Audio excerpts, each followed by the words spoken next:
Thank you, Mr. Trappier. Niklas Arouet from Frankfurter Allgemeine Zeitung. What about Berlin's decision to export Eurofighters to Saudi Arabia? This decision, according to you, is it understandable? And are you more worried as for the opportunities to export SCAF? Well, it's a country's sovereign decision made by a country called Germany. I will not dare and make a comment because I don't want to be the object of comments in your national papers.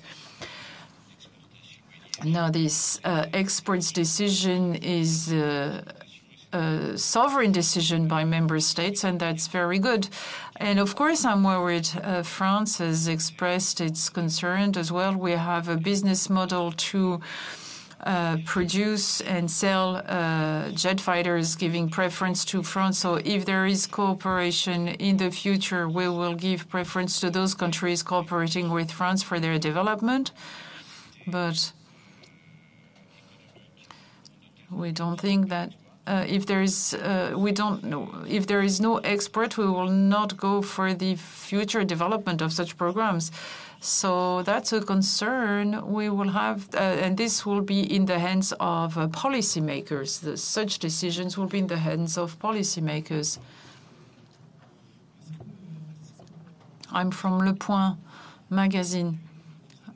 Do you think that the recent orders from India will lead you to increase the production? Well, the answer is yes. Even though we were proactive, we anticipated we were at less than 1.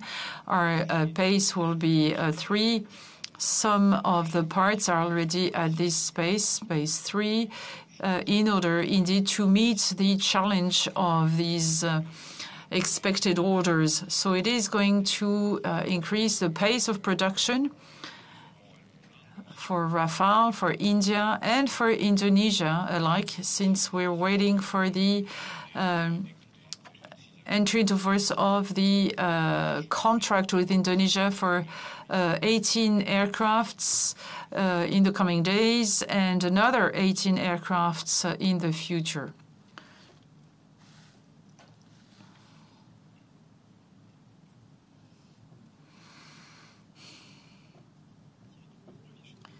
Thierry Dubois, Aviation Week. I have 3 questions on the SAF, the Sustainable Alternative Fuels. You say that you're better than commercial aircraft. Could you give us some figures?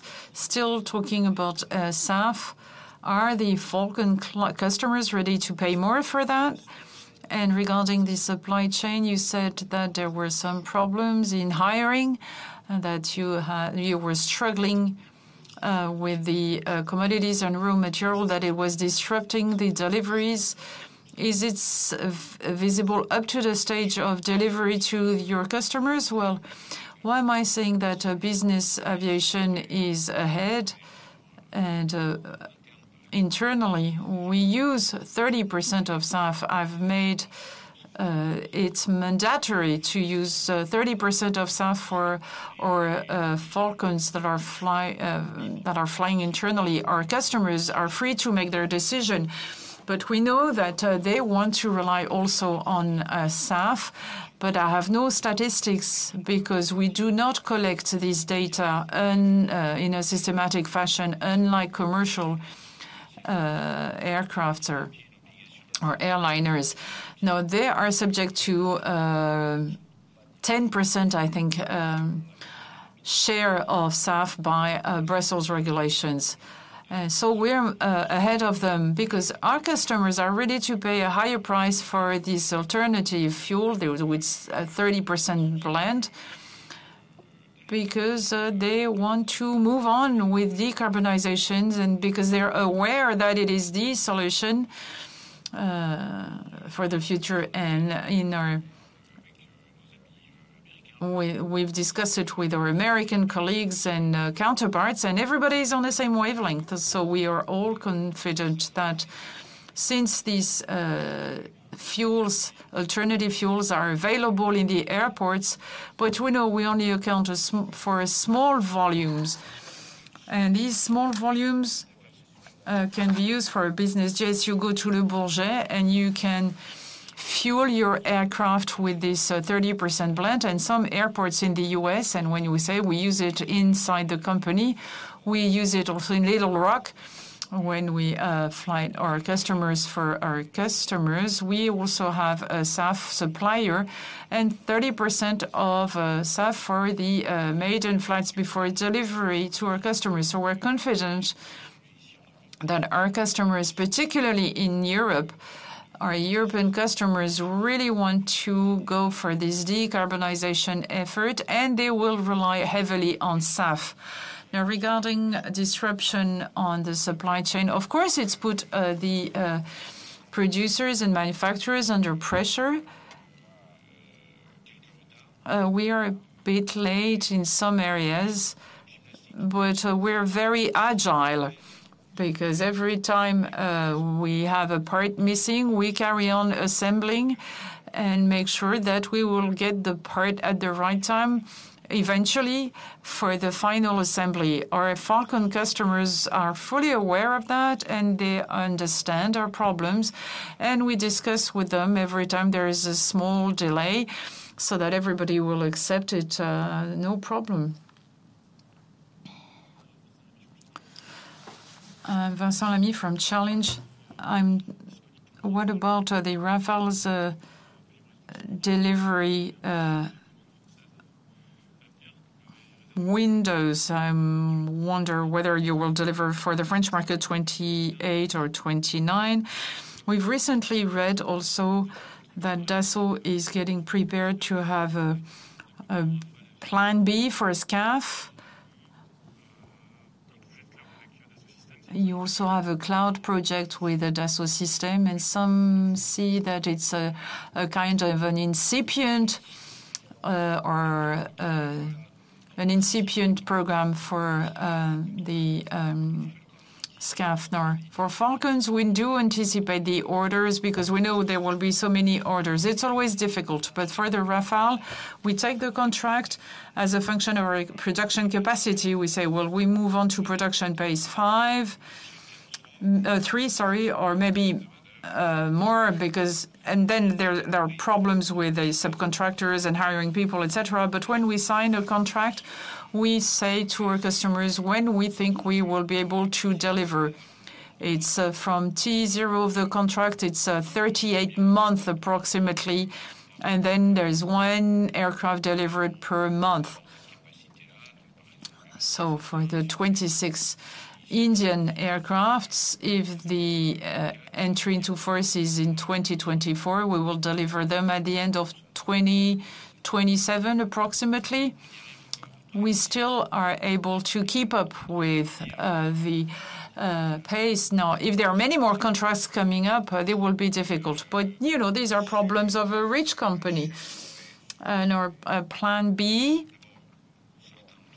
well, some have said that we shouldn't have a plan B. I've always said we should have a plan B. It's not a plan B. We are with plan A, which is to develop the F5 standard for the Rafale for 2035, roughly, approximately, and maybe a fighter drone by 2035. And it's not a substitute for SCAF. SCAF will carry on with its pathway. It is currently in the demonstration phase. We are working on the technology, and in 2029, if everything goes fine, the first flight will happen in 2029. Now, if we sign an agreement for phase 2 of the contract, because we're still in phase 1B, now, if everything is aligned, we should reach phase 2. And we will have to make sure that the governments of the 3 countries agree upon a program. So then it will lead to a development, etc., etc. And you know, I've already said it won't be before 2045. Some say it will be 2044. Before they said 2040. When I was not happy, I used to say 2050, but it should be around 2045. So we have the Rafale and then the SCAF. Rafale to 2035 and then the SCAF.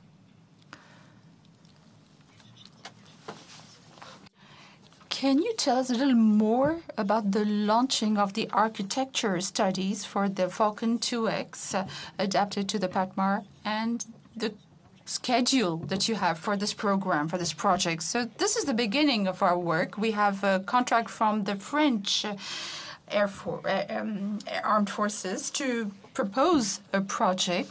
So we're working on that. We have a few months ahead of us, 6 more months, before we show what we can do. Airbus is doing the same at the same time because we're in competition with them. And after, we'll see the next phase. And then the Navy, their topic is to replace ATL-2 at a certain date, but I'll let them communicate about that. It's not up to me to say when they will replace their ATLs. And right now, we're still delivering ATLs. It's an aircraft that is not too young now anymore, with engines that are also quite old. So we shouldn't take too long before we replace these ATLEs. And the PATMAR is absolutely key for us, the French, because that is for the protection of the SLNE and the fleet. And these are used in certain operations currently.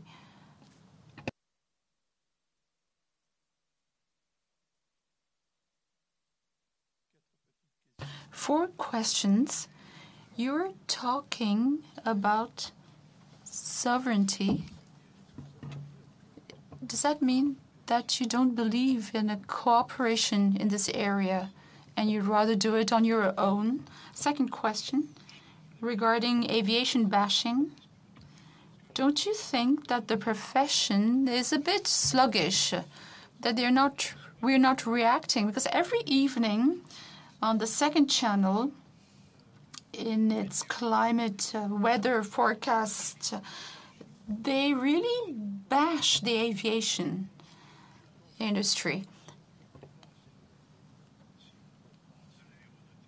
And I think the aeronautical industry should complain about that, because the second channel is the national channel. So to destroy the aeronautical industry on our national channel, it's a bit strange. And the third question, which is not as grave, you said you would announce some good news. Can't you announce a bad news so that the stock price might go down? Small shareholders cannot invest anymore. The share price is too high. And my last question on the hiring of new people. I saw a lot of women on your pictures. That's not the message of the founding father, Marcel Dassault, isn't it? Because he'd rather have women in their kitchens rather than in the offices. So maybe you've discovered that they had particular abilities. Or is it that the men are failing and they're failing in terms of decarbonization? As for the cloud, I'd like to answer the previous question because I forgot to answer it. You must not confuse the combat cloud. That's totally different.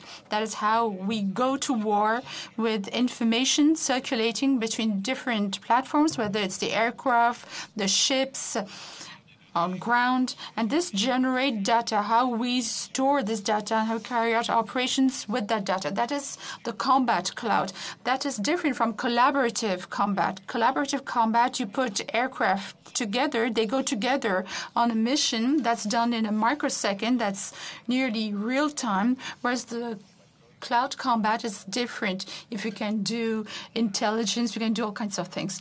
Now, what we announced at the Bourget Air Show is totally different. We said there can be companies or institutions or administrations that need in their everyday life to store information, to use data, and to store them. What do they do exactly? It's got nothing to do with defense, okay? Forget about that. It can be in the medical sector, for example. I have data from all my patients in a large hospital, etc. What do I do with that data? I have to put that in the cloud because I have all kinds of features so that I can retrieve the information and better know my patient and take care of the patient better. Where do I put all this information? I put it in the cloud. What does the cloud mean? If you have a cloud today, it will be a cloud which will be based on GAFAs, Google, Microsoft, Amazon, etc. And we believe that some data should be confidential. You know that there are laws of extraterritoriality in the USA. There's the Data Act in Europe. We have to protect this information and be able to say that for our sovereignty, this information should be stored in a given place. And this is what we're launching with Dassault Systèmes. It can be used by the defense companies, even in the framework of the FCAS, because here for the production, etc., we will need it. And that's the sovereign cloud that is based on hardware that is stored in a particular place in France or in Europe and based on software that will not depend on the GAFAs. That is the sovereign cloud, and it's got nothing to do with the combat cloud, which is a totally different topic. And in the FCAS, the combat cloud is led by Airbus, although there will be interfaces with our combat aircraft, because we'll have to see what information will be available, how we will exchange them between the different players of a large system of systems. And here we will let Airbus do whatever it has to do. Here, these are tools, and Dassault Aviation is one of the first to use the tools of Dassault Systèmes. Now, as for aviation bashing, I don't know if there's anybody from the second channel here, France Télévisions, here in this room. I don't know if the country is interested in aviation, but simple data. I remember at the time of the GIFAS, before the COVID, we contribute to the trade balance with the aeronautical industry at 90%. So it is us. We export 100% of our aircraft. We are one of the leaders. It's true for Airbus, Dassault, and all these subcontractors, Safran, which also supplies some of the Boeing aircraft. So that's our wealth. And since we are engaged in decarbonization, we confuse the fact that decarbonizing an aircraft means no more aircrafts anymore. So we have to explain things better. We're trying to do that. GIFAS is one of the leaders to provide this information. And some of you, whatever you might do, and even some journalists say we're going to decarbonize aviation and we'll make sure that there are no more planes anymore. That's not reasonable. Even the young people who are in favor of decarbonization, they want to travel. Some will say, you will be allowed to fly 4 times in your life. Well, that's ridiculous. So therefore, if decarbonization should be credible, you have to stop caricaturing it. And we're not caricaturing it. We're working. And as I say, from time to time in certain platforms, decarbonization, it depends on the industry. If we shoot the industry, well, some will rub their hands, and they're on the other side of the Atlantic. So we definitely have to improve our communication. Maybe we need to also improve the culture of certain journalists, not you, because you're here, so you're listening to us, but improve the knowledge of some of the journalists in France Télévisions. So I'm sure that they'll hear me and they will invite me to one of their programs. Now, the third topic, I don't remember. Yes, the share price. You're right. The share price is increasing, but I divided the share by 10 so that small shareholders might be able to buy the share. So we haven't gone back up to the multiply by 10 that we had at a certain time. Our share is between 180, 190 euros roughly. And for a small shareholder, I think if you buy some 10 shares, you will pay 2,000 euros, which is the price of one share if we hadn't divided it by 10. So the small shareholders, I think, can keep buying this type of share with slightly above that of the profession, Airbus, Thales, which are they're around 130, I think. Now, women, I will say, at Dassault, we're deeply attached to our founder. We're deeply attached to our values. But at Dassault, we're living in our times. And that's not 50 years or 60 years ago. It's today. And therefore, today we're lucky. I'm saying we're lucky to be able to recruit women. And we're trying to hire more women. And there's one in front of me here who is the human resources manager of the company. And she went through the design office, through manufacturing. And she is totally capable. She has a great culture, a different culture. She's a woman. She has a great performance, maybe a different type of performance. I don't know. We're not all the same. And we really would like to welcome young women to join the aeronautical industry, which is not reserved to men. And this mixture of culture, I'm not saying a man is equivalent to a woman. It's a different culture. Women are different, and they have different sensitivities, and that's great. And we're going to do our best to attract them in our company. It's not that easy. Here we're talking about culture, we're talking about equality between men and women, but right from school, we're saying don't go into industry, and then there's the family culture. Industry is meant for men, etc. But you have to stop with those stereotypes and say, well, yes. And, there were times when you had to carry heavy weights. But now when you go to plants, everything is done in such a way that people can lift weights without breaking their backs. So we have women apprentices in all our plants. We have engineers who are female. We have female staff in all our departments. 1/4 women in the company. We have not yet reached the 1/4, but we're almost there. And I really believe that it's not related to decarbonization, not at all. But if it can help decarbonization, well, why not?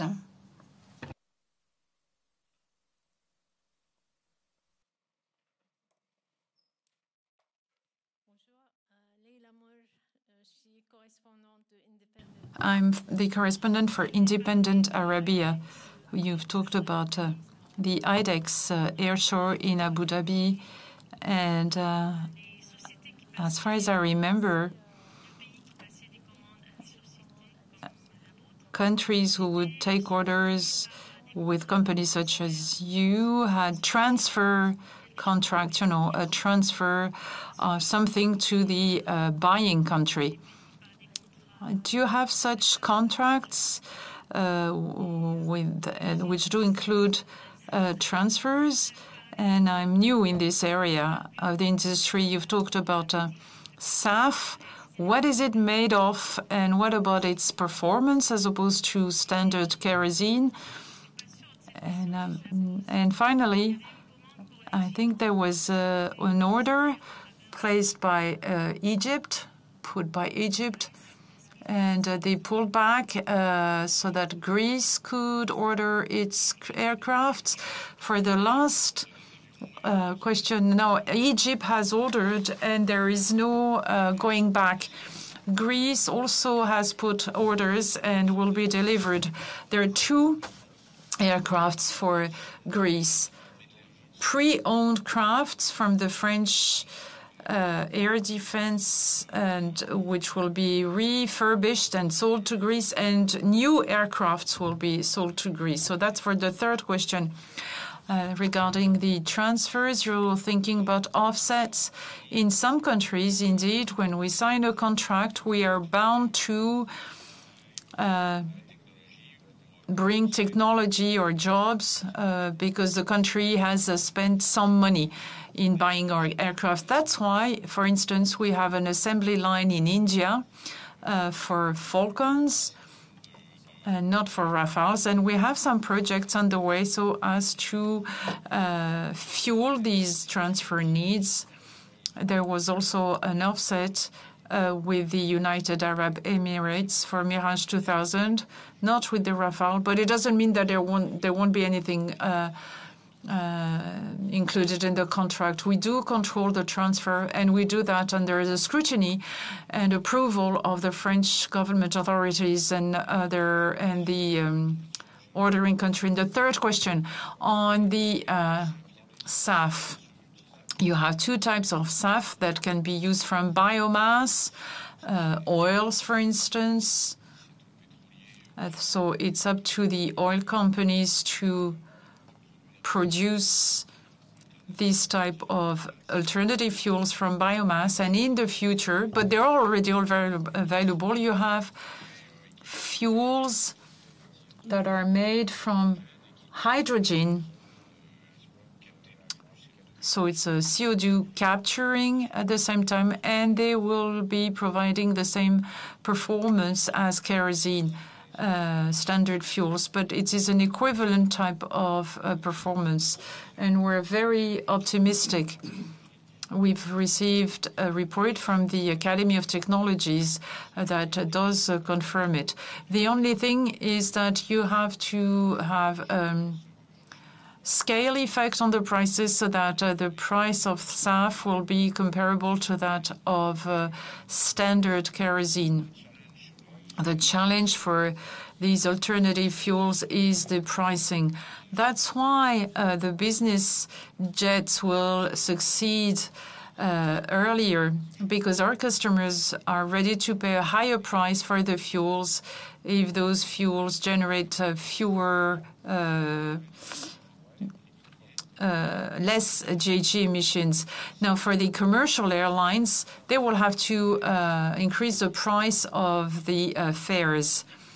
Now, the problem of decarbonization is that it has to be decided internationally. It could be a global standard, not France on its own or Europe on its own. Otherwise, it will disrupt competition.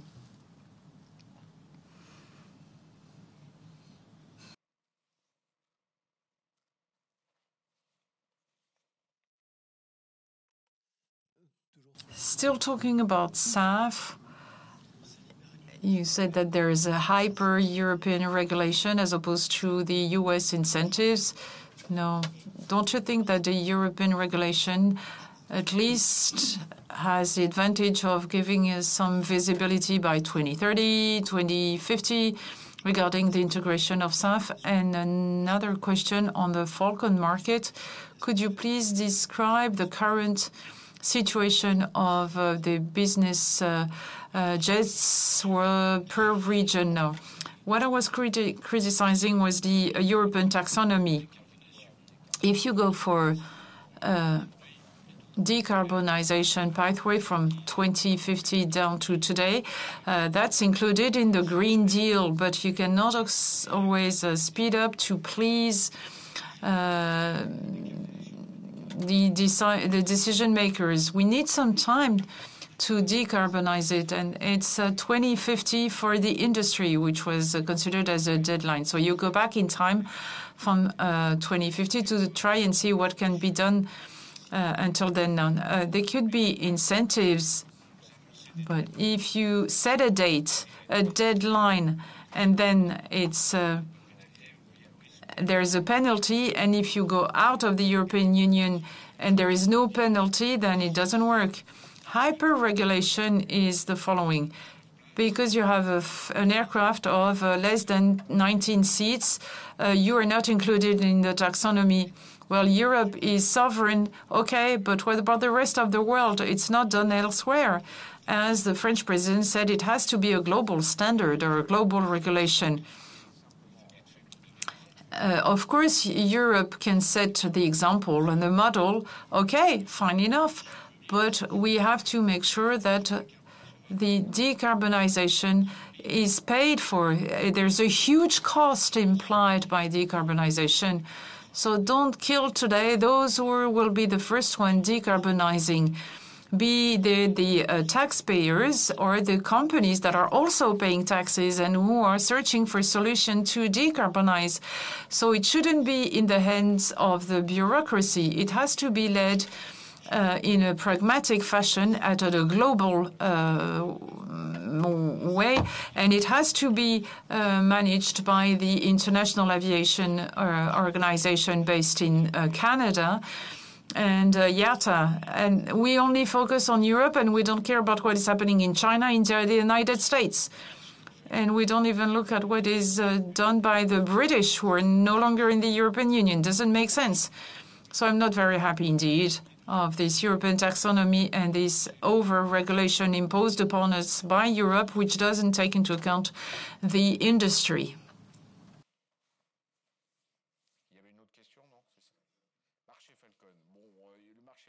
The Falcon market is easy to understand, Europe and the US, and then there are a few ones in the Middle East, in Asia, and a few ones in Africa. It was quite buoyant last year in North America and in Europe. And it slowed down a bit in the US earlier this year. Now it's catching up. And in Europe, we're doing fine. China was a bit dormant and will wake up with no pun on words. Asia is also developing. It's a developing market, so they will need business jets to be more efficient to run their business and to improve their business model. So we also have a strong presence in Asia. It's a bit behind Europe and the United States, but they will be catching up. These are traditional markets. Since the end of last year, there was a kind of fear of a recession. Everybody says that there is currently a recession. It may be a source of concern for the business, for our business. When our business is doing well, the economy is doing well. When we're not doing so well, some people have some concerns about the global economy. There were some concerns because of the high interest rates and the inflation rates. Well, indeed, when money is more expensive, there are less investments. Maybe that's an impact. I'm not an economist.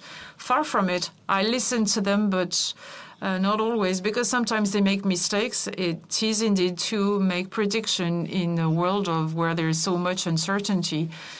No, if we keep on selling Falcons in the forthcoming weeks, it seems that the economy is doing well.